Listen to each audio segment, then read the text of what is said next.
চীন থেকে তাইওয়ানকে কেউ আলাদা করতে পারবে না। নববর্ষের বার্তায় চীনের প্রেসিডেন্ট শি জিনপিং এমনই কঠোর হুঁশিয়ারি দিয়েছেন।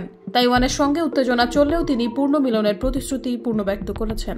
চীনের প্রেসিডেন্ট শি জিনপিং মঙ্গলবার 2025 সালের নববর্ষের বার্তায় বলেছেন, কেউ তাইওয়ানের সাথে চীনের পূর্ণ মিলন ঠেকাতে পারবে না। তাইওয়ান প্রণালীর দুই পাশেই আমরা চীনারা এক এবং একই পরিবারের। আমাদের মধ্যে আত্মীয়তার বন্ধন কেউ কখনো ছিন্ন করতে পারবে না। তিনি আরো বলেন, মাতৃভূমির পূর্ণ মিলনের ঐতিহাসিক গতিকে কেউ আটকাতে পারবে না। তাইওয়ান নিয়ে উত্তেজনা ক্রমাগত বাড়তে থাকায় শির কাছ থেকেই মন্তব্য এসেছে। তাইওয়ানের নেতা উইলিয়াম লাইচিংতে মে মাসে দায়িত্ব নেওয়ার পর থেকে সম্পর্ক দ্রুত খারাপ হচ্ছে।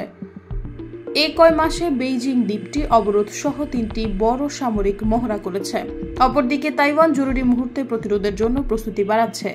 তারাও বিভিন্ন ধরনের সামরিক অনুশীলন করছে। এদিকে প্রণালীতে মার্কিন সামরিক উপস্থিতিও বেড়েছে। গত মাসে একটি মার্কিন গোয়েন্দা বিমান প্রণালীটি চক্কর দেয়। এ নিয়ে তাইওয়ান, চীন ও যুক্তরাষ্ট্রের মধ্যে উত্তেজনা ছড়ায়। অবশ্য ওই ঘটনা দেশ তিনটির সামরিক বাহিনীর বিবৃতি আদান প্রদানের মধ্যেই সীমাবদ্ধ ছিল। চীন তাইওয়ানকে একটি বিচ্ছিন্ন প্রদেশ বিবেচনা করে, অথচ তাইপেই 1949 সাল থেকে নিজেকে স্বাধীন দাবি করে তা বজায় রেখেছে। ডোনাল্ড ট্রাম্প 20 জানুয়ারি মার্কিন প্রেসিডেন্ট হিসেবে দায়িত্ব নেওয়ার জন্য প্রস্তুত হওয়ার কারণে বিষয়টি এখন মূল আলোচনার বিষয় হয়ে দাঁড়িয়েছে। কারণ এ অঞ্চলে বিচ্ছিন্নতাবাদ ছড়ানোর জন্য চীন বরাবরের মতো পশ্চিমা শক্তিকে দায়ী করে। ডোনাল্ড ট্রাম্প তাইপে নিয়ে নতুন সিদ্ধান্ত নিলে পরিস্থিতি আরও ঘোলাটে হতে পারে।